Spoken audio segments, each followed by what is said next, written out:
Baik, Shalom. Saudara yang terkasih, Jemaat Sekelas Medan 1. Berjumpa dengan saya dalam program Mentor Anugerah pada hari ini, Senin tanggal 6 Juli tahun 2020.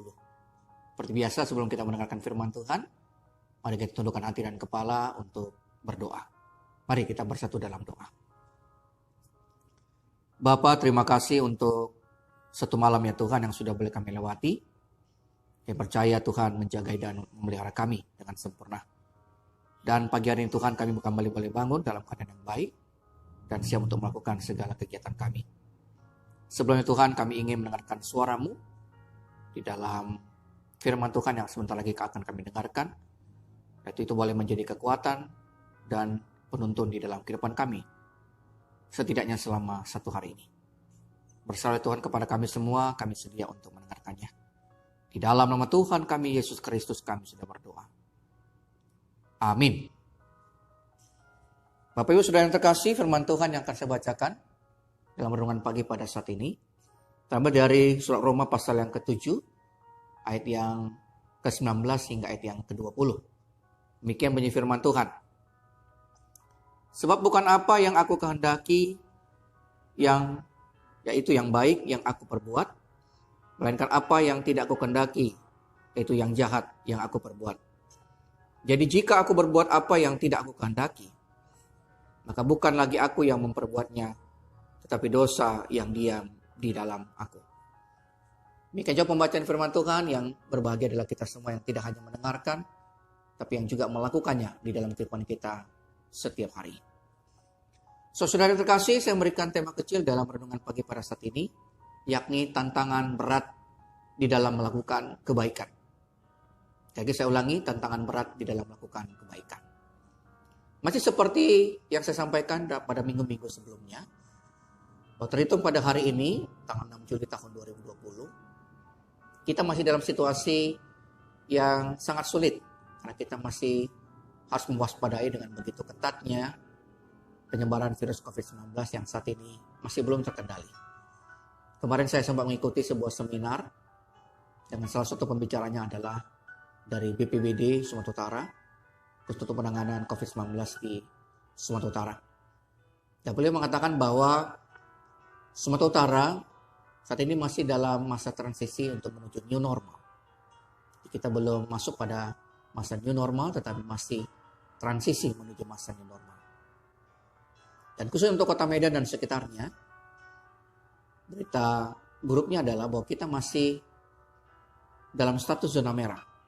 Itu artinya bahwa masih banyak kasus-kasus terinfeksi positif yang ditemukan sehingga penyebarannya masih belum terkendali dengan baik hingga pada saat ini.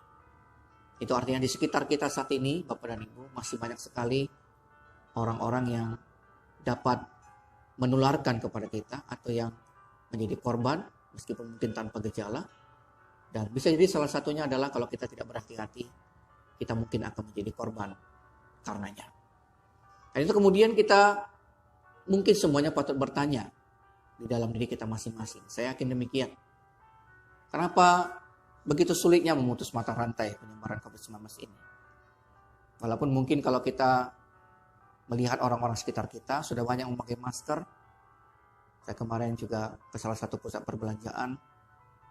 Sudah banyak orang yang betul-betul disiplin, cuci tangan, hindari dengan jarak, jadi tidak berhimpit-himpitan, dan juga mungkin memakai masker, dan seterusnya.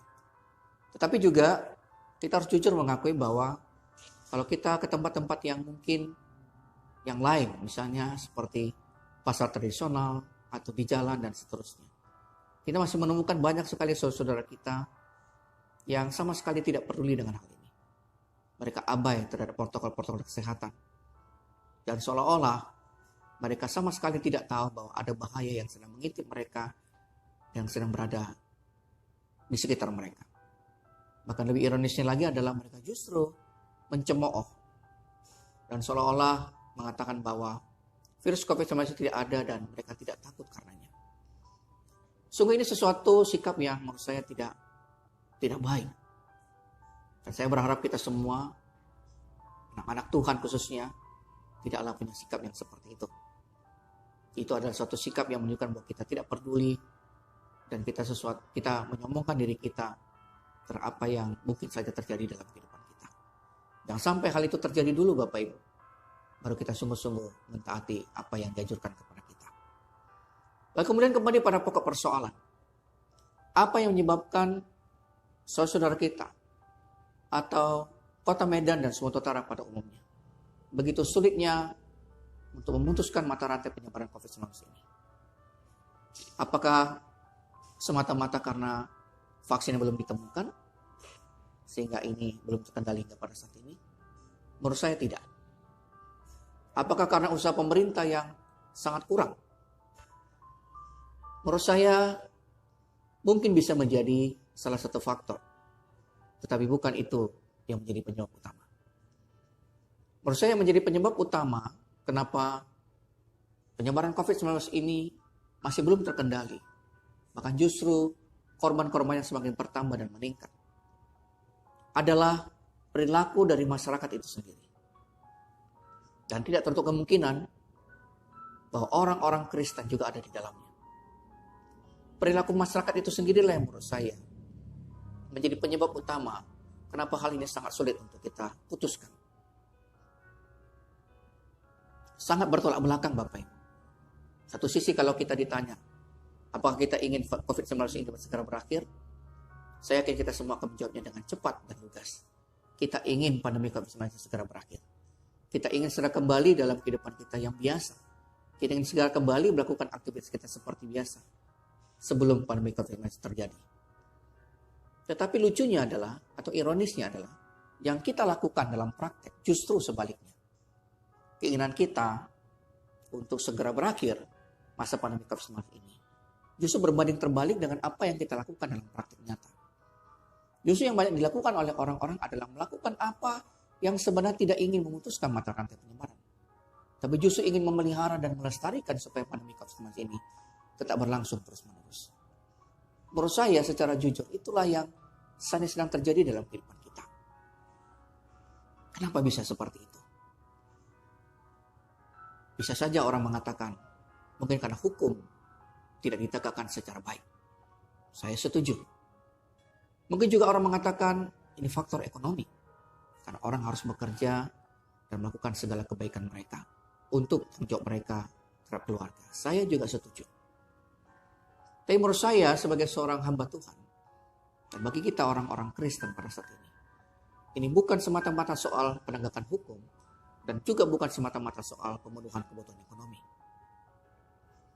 Kita memang harus hidup berdampingan dengan pandemi COVID-19. Kita memang harus hidup dengan tatanan kehidupan baru.